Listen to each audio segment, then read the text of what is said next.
Olá, Catarina.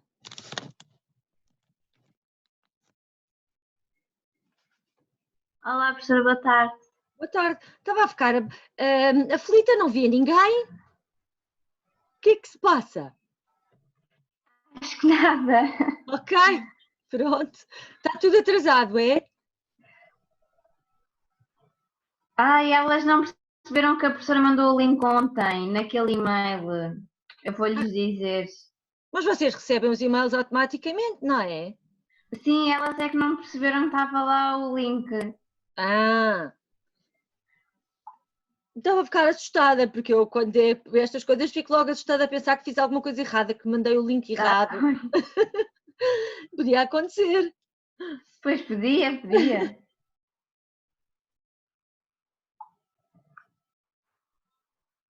Professora, já agora, eu escolhi aqui este livro. Diga. Para fazer o trabalho. Ok. Não tenho muitos livros, este aqui é recomendado para o primeiro ano e então vou fazer uma atividade, se calhar, no primeiro ano, pronto. Ainda não sei bem o quê. Nós hoje vamos falar um bocadinho mais sobre como fazer a didatização do livro, está bem? Olá. Ok, está bem. Ok. Olá, Karina, Sim. tudo bem? Tudo bem. Então, estava à procura do link, mas eu tinha enviado ontem. Eu não sabia que estava lá naquela informação o link. Estava a perguntar a elas, então não temos link? Eu já estava com medo de ter enviado o link errado, por isso fui consultar os links todos para saber se estava errado. Enfim. Está sim. Uma aventura, isto é sempre uma aventura. Ora, meninas, enquanto nós esperamos por elas, eu vou começar por dar-vos algumas ideias sobre como fazer a didatização do livro, está bem?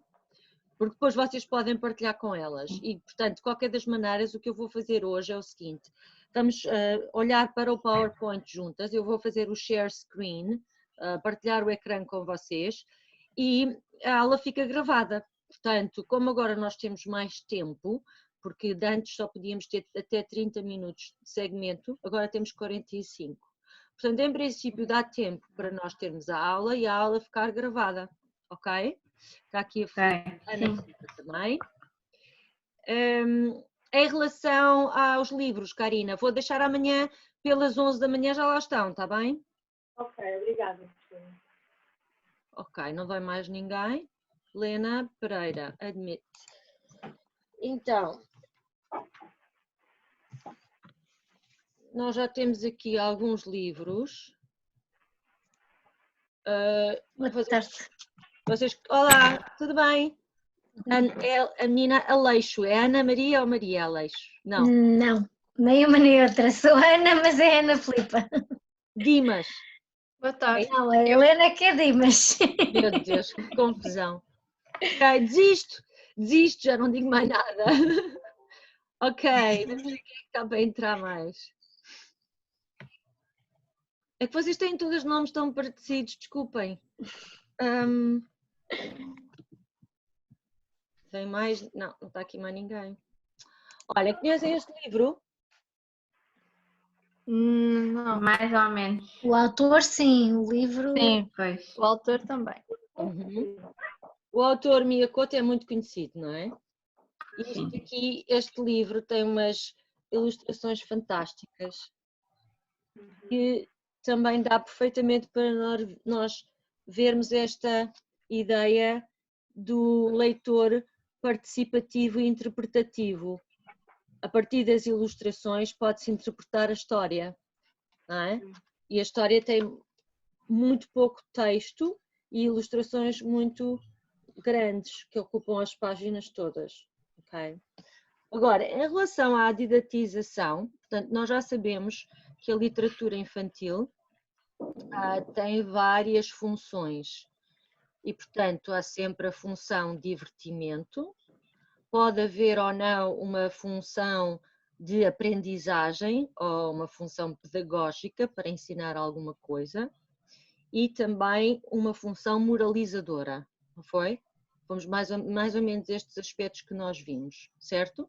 Sim. Sim. Portanto, nós já sabemos que quando apreciamos uma obra de literatura, devemos olhar para os aspectos estéticos da obra, estéticos do ponto de vista da linguagem utilizada e estéticos do ponto de vista das ilustrações. Porque há livros que têm ilustrações que nós olhamos e dizemos uau, que maravilha, e outros livros que têm umas ilustrações mais pobres, não é verdade? Vocês lembram-se, penso que já vos mostrei também as histórias da Bruxa Mimi. Sim. E vocês já conhecem essas ilustrações. Agora, hoje queria-vos mostrar também outro livro. Consegue-me ouvir? Baixinho. Baixinho. E agora? Está um bocadinho Igual. baixinho. Mas a mim ouvem-me bem? Sim. Temos aqui um outro livro, conseguem ler o título? Era uma vez um dia normal de escola. Acho que já ouvi esse título. Este Já? nunca vi. Este livro também é muito engraçado e leva-nos a pensar também na importância que os títulos têm, porque os títulos podem logo suscitar interesse em ler o livro, não é? Nós já falámos também da importância de ler não só o título, mas ler o nome do autor e do ilustrador, quando eles são diferentes, obviamente. Portanto, tudo isso faz parte da didatização do livro, ok? Portanto, para recapitular, vocês têm que atender aos aspectos estéticos do livro, se o livro pode ter uma função de aprendizagem e ao mesmo tempo de divertimento, e se tem alguma função moralizadora, ok? Depois, queria-vos mostrar também, para além da estética da ilustração, que o objetivo principal da literatura é que as crianças gostem de ler, não é? Como vocês viram no último artigo. O importante é despertar este gosto pela leitura. E, portanto, quando nós falamos em didatização de uma história, temos que ter muito cuidado para não ser uma didatização que tira logo o prazer todo da história. Ou seja, se nós vamos sempre insistir com as crianças que têm que se lembrar de todos os pormenores para fazerem um reconto da história, que têm que estar com atenção ao que as personagens possam dizer. Tudo isso é uma excessiva atenção para tornar a obra não uma obra para uma criança se divertir, mas para tornar a obra um objeto só de aprendizagem. Percebem isso, não é? Olha, está aqui uma pessoa. Sim. E, portanto, o que nós queremos fomentar quando lemos literatura infantil, Olá, peço desculpa. fomentar o gosto pela leitura e a interpretação de ideias novas, do conhecimento do mundo e, eventualmente, fazer com que as crianças pensem em coisas que nunca tinham pensado até aí, fazer com que as crianças possam identificar com algumas personagens, possam vivenciar os acontecimentos como uma forma de catarse, lembram-se desse nome, vivenciar os acontecimentos através de outra pessoa, de outra personagem. E, portanto, é isso mesmo que nós queremos fazer, ok?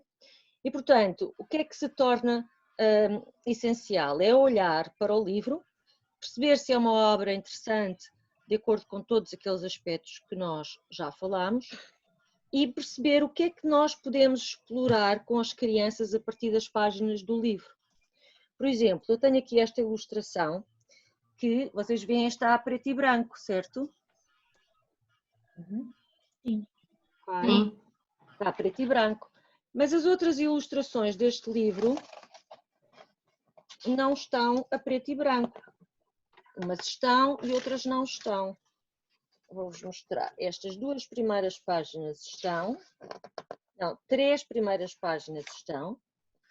E depois aparece a cor.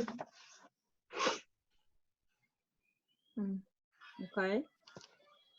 Então, o que nós queremos fazer quando vemos uma característica destas é, eventualmente, perceber se faz sentido chamar a atenção das crianças e perguntar o que é que elas acham. Porque é que elas acham que uma página, as ilustrações estão a preto e branco e noutras estão a cor, está a cor.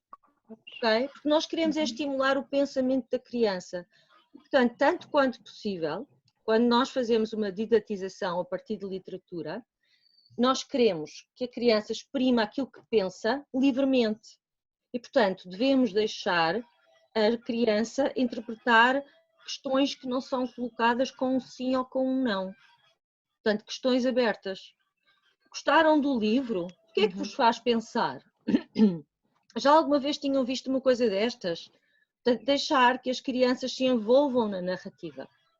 E se vocês pensarem, algumas de vocês, ou se não todas, já têm grande experiência a trabalhar com as crianças. E os pais veem isso quando estão a ler livros para os seus filhos. São as próprias crianças que fazem comentários sobre o livro, não é? E querem saber o que é isto e porque é que aquilo está ali. E, portanto, cada criança pode até olhar para uma página e pensar que o mais relevante nesta página é este aspecto.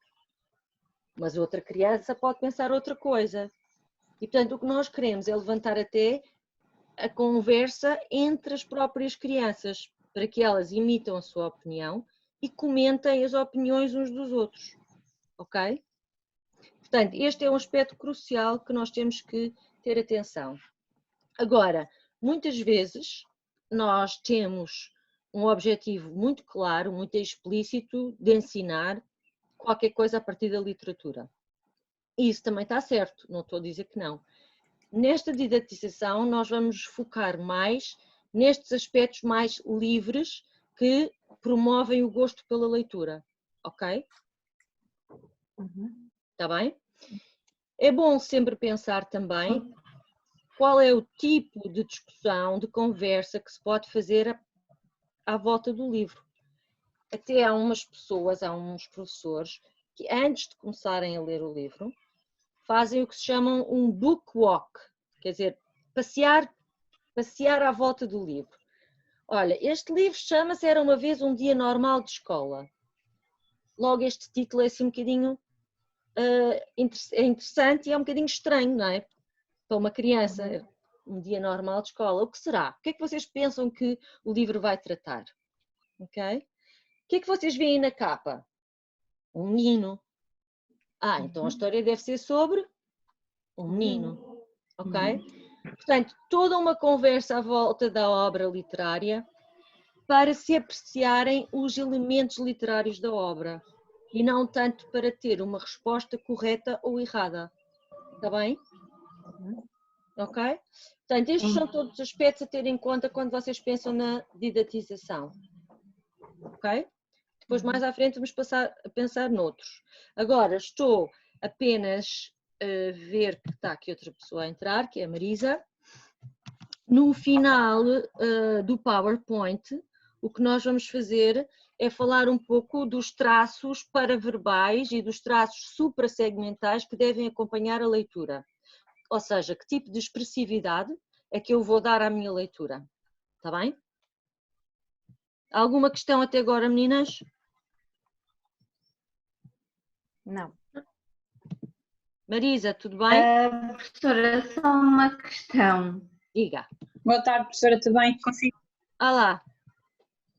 Diga, Catarina. O PowerPoint não tinha áudio nem vídeo, nada. Não sei se a professora era assim. É, porque eu hoje vou fazer Pois a também aula eu sei. mesmo com o PowerPoint. É? Ok. Isto, estou sempre a tentar coisas diferentes, ok? Vamos ver como é que corre. Ok. Porque assim, Ok. ficando a aula gravada, eu escuso de estar a fazer isto 2 e 3 vezes. Ok? Vamos ver. Exato. Está bem? Sim. Só tenho medo é depois de não ver as pessoas que querem entrar. Mas se vocês receberem alguma mensagem de colegas, vocês dizem-me, está bem? Estão a ver o meu ecrã? Sim. Ok. Então, Sim. o que é que vocês se lembram do que é que nós dissemos sobre os primeiros anos do século XX? Aqui está errado, é século XX. Não sei porque é que eu disse isto. Escrevi isto. Começou as bandas desenhado. Uhum. Surgiram os primeiros jornais infantis. Exatamente. Começou a ver mais ilustrações. Uhum. E as ilustrações. Era para chamar a atenção Sim. das crianças. Passou a A ver. imprensa Uhum. tentou. A dar mais importância às crianças. E a publicar Também. coisas específicas para as crianças. Exato. Uhum. Só para elas. Sim. A minha internet está assim um bocadinho. A professora de vez em quando falha um bocadinho. Assim. É, às vezes falha a voz. Bem, vamos ver então se conseguimos sem muitos percalços. Então, nós vamos continuar e como vocês veem, aqui logo no primeiro slide, nós vamos avançar para os anos 30.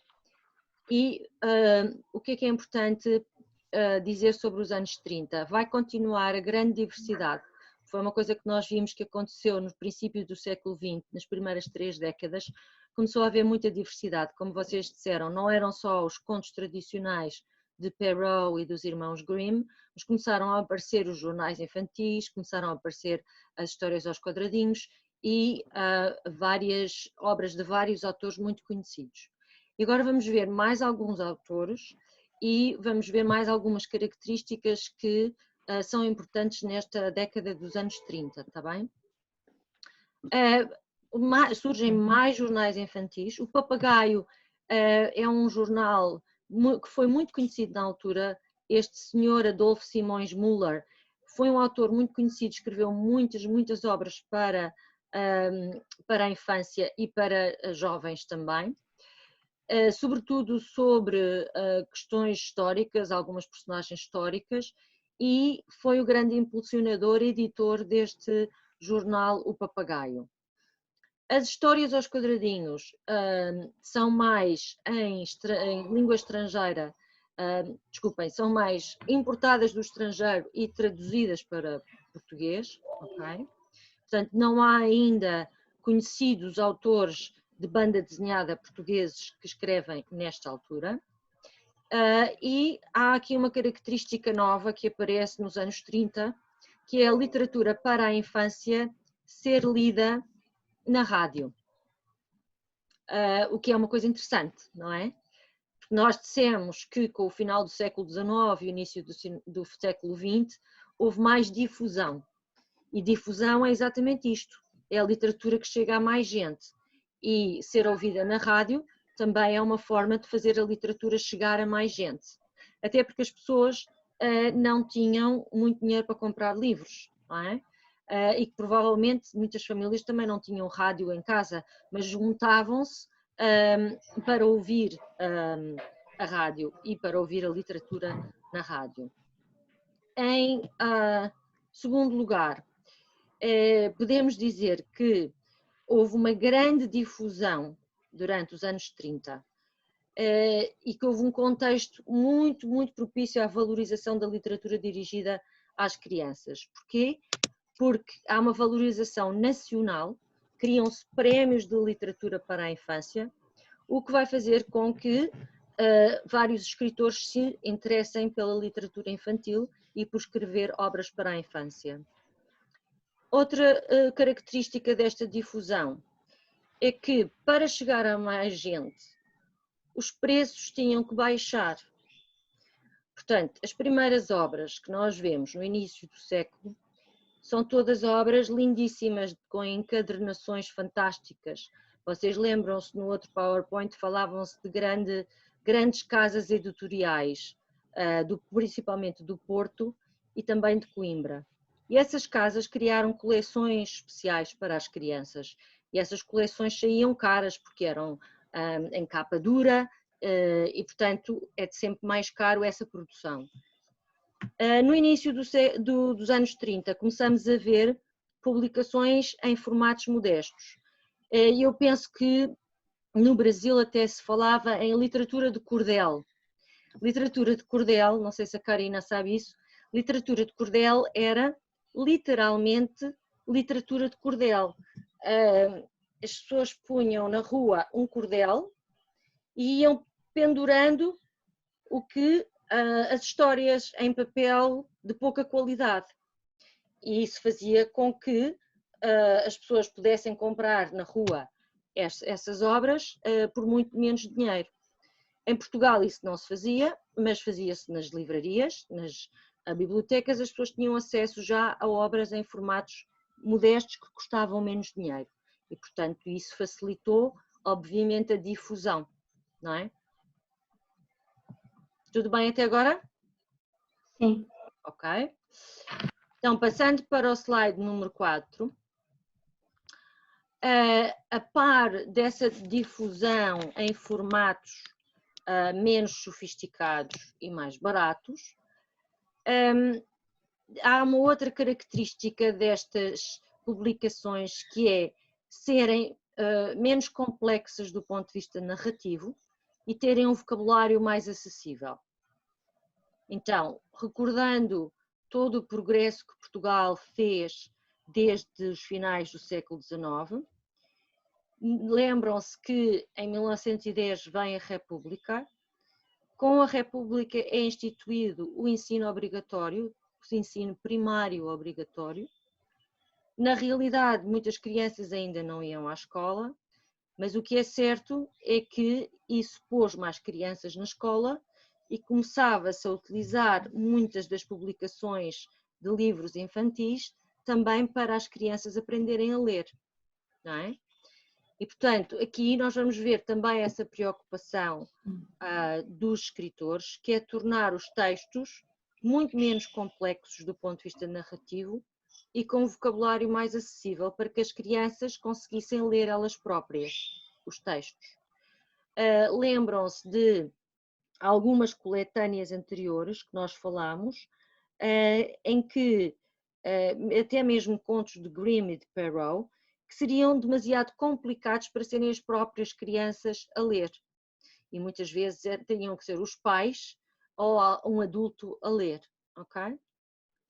A par disso, vemos também adaptações de clássicos, como A História de Mil e Uma Noites, e continuam os contos de Grimm e Perrault, também com algumas adaptações. O que é que nós entendemos por adaptações?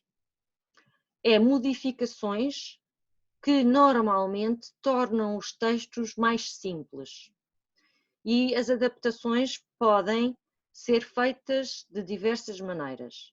Se vocês olharem até para um manual escolar, normalmente no final do texto do manual escolar diz adaptado de, texto adaptado de.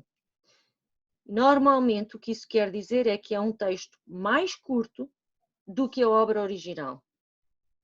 E às vezes também são substituídas algumas palavras para tornar as palavras mais fáceis de entender, ok? E, portanto, isso são adaptações. Quando nós dizemos adaptações, é porque não é a história como ela foi escrita no original, ok?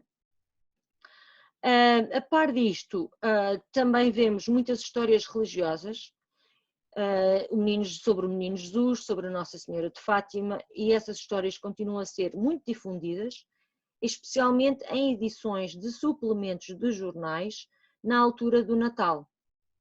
E, portanto, é curioso curioso ver isto. Eu pus aqui um link, eu não sei se vocês conseguem abrir. Eu vou tentar aqui abrir este.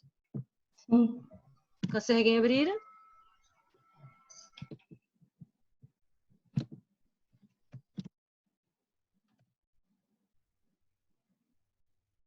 Sim, eu consegui. Era também para não sobrecarregar muito, não sei se isto vai...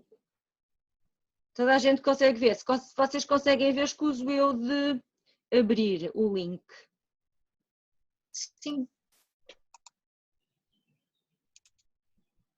que é que vocês veem? Quem é que me pode dizer?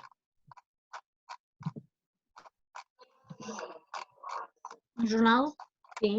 de 25 de dezembro, o Ocidente. E veem alguma coisa relacionada com histórias religiosas? Sim. Tem anjos e Jesus. E a edição é de que ano? 1894. Portanto, este ainda é mais antigo. Estão a ver? Esta tendência continua. Tem algumas cores ou é preto e branco? Algumas, já aparecem algumas. Muito pouco, não é? Muito pouco em Sim, cor. é mais o vermelho. Exato. Porque, obviamente, nestes tempos também era difícil e caro publicar a cores. Ok? E é uma edição de dezembro, certo, Ana? Sim, dia de Natal. Ok. Alguém está à espera de entrar? Não. Vocês não têm... Não, ainda não. Só falta a Inês. Então, passando para o slide número 5, em que eu também pus aqui um link para vocês verem, temos aqui outra característica interessante dos anos 30, é que o teatro para crianças também se difunde.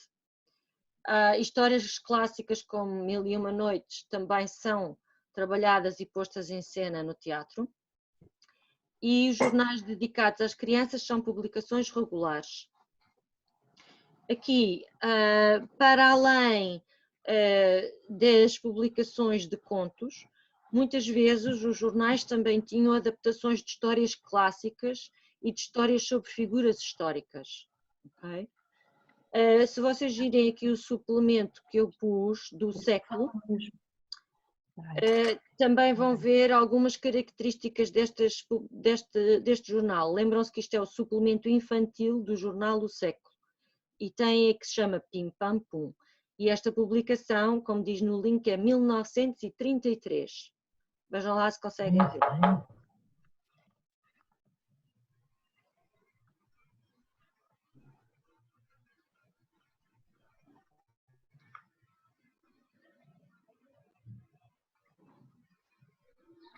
Catarina, consegue ver? Sim. Lena também?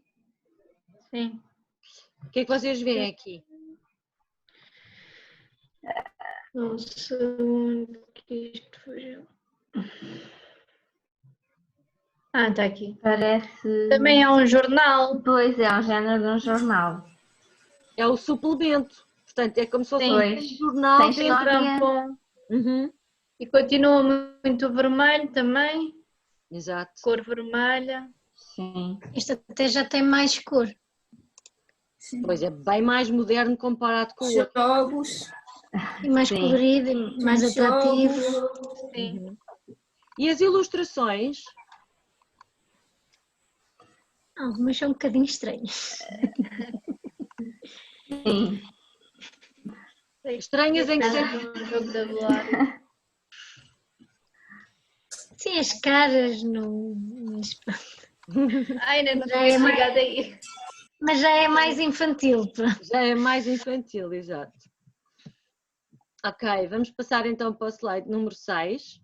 E também já tem uma espécie de banda desenhada. O Aham. burro do tio Jaquim. Exatamente. Jaquim. Uhum. Jaquim. O burro do tio Jaquim. Ok. bom. Então vocês já ficaram com uma ideia do que eram os jornais da época. Sim. No slide número 6, vemos o seguinte, que algumas obras mais originais destes anos 30, uma delas é muito, muito conhecida e vocês com certeza já ouviram falar das Aventuras do João Sem Medo. Já? Não. Mais ou menos. Não me também lembro da sei. história, mas lembro-me de. Há muitas versões desta história, também ou já houve um programa, um filme qualquer pequenino sobre isto. Foram primeiro, estas aventuras foram primeiro publicadas no jornal Senhor Doutor e retrata a infelicidade de um jovem e é meio fantasia, meio realidade e também não Ok. tem nenhuma função moralizadora, ok? Ok.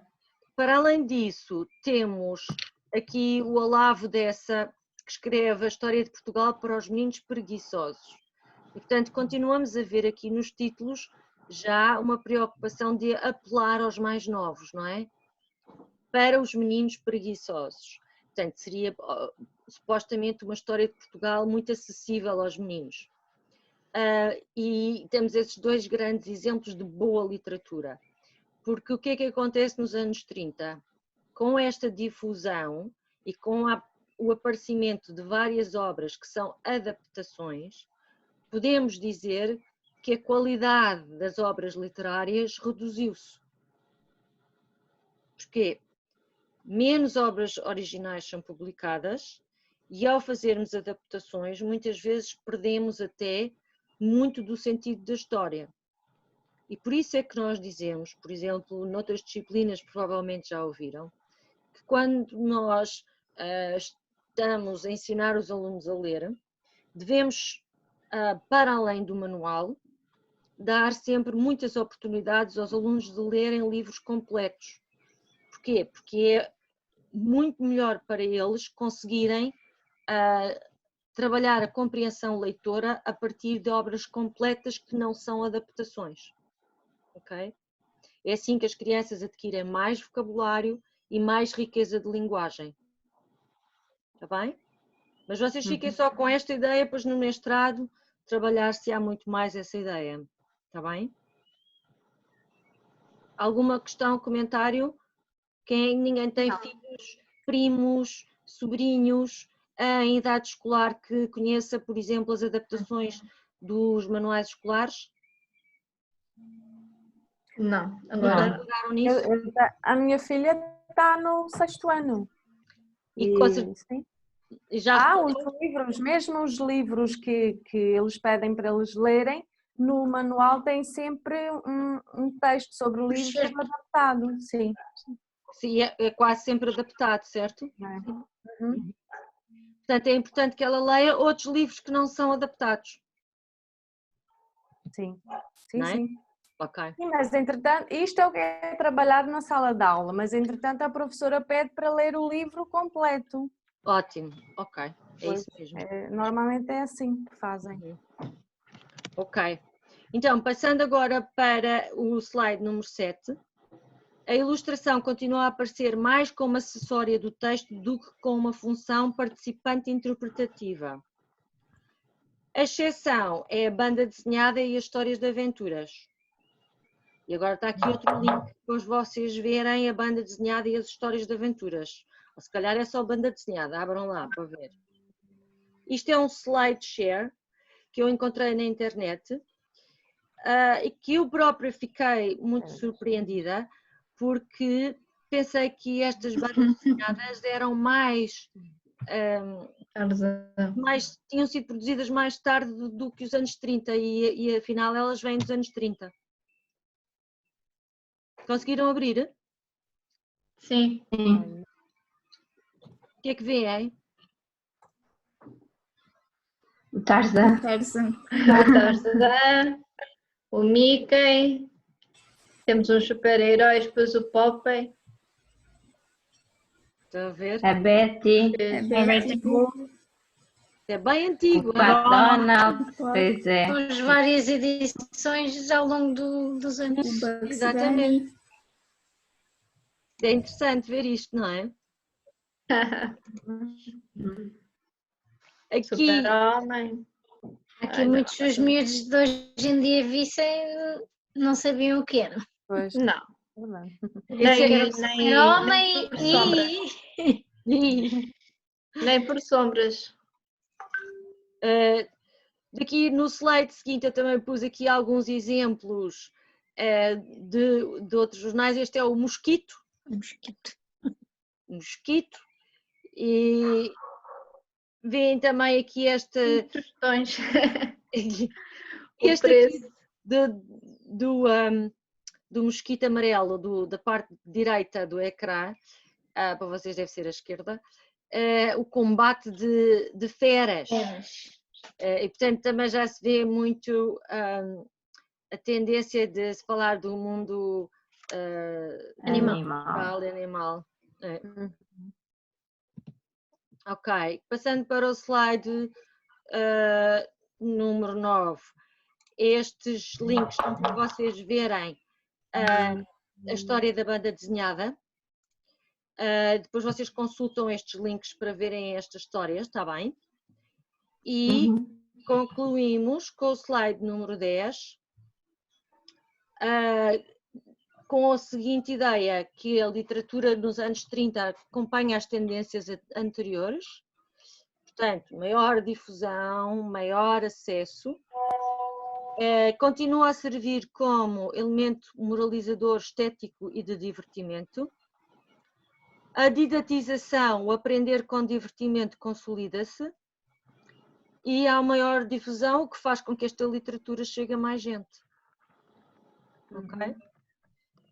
Então, agora, nos 5 minutos que nos restam, o que é que eu ia dizer? Ia dizer alguma coisa sobre os traços paraverbais e os traços suprassegmentais. Ora bem, traços supraverbais, como o nome indica, são traços que nós utilizamos para além do verbal. Então, traços supraverbais é toda qualquer expressão que eu faça, qualquer gesto, ok? Muitas vezes estamos a ler um livro e podemos dizer uma frase do livro pode ser e o João bateu à porta e fazemos um barulho com as mãos para sinalizar o bater à porta. Portanto, tudo aquilo que é para além do verbal é o paraverbal e tem a ver com os gestos, as expressões que se utilizam. Está bem? Que tornam a leitura mais interessante. Depois temos os traços suprassegmentais. Os traços suprassegmentais têm a ver com os segmentos orais, ou seja, se eu estou, por exemplo, a ler e o texto tem um discurso direto, tem a fala das personagens, se for uma pessoa velhinha, eu vou fazer voz de velhinha. Se for uma pessoa que está furiosa, eu vou fazer uma voz e ele estava furioso, não é? Portanto, não é só a expressão da minha cara, mas é também a ênfase que eu ponho na palavra furioso, não é?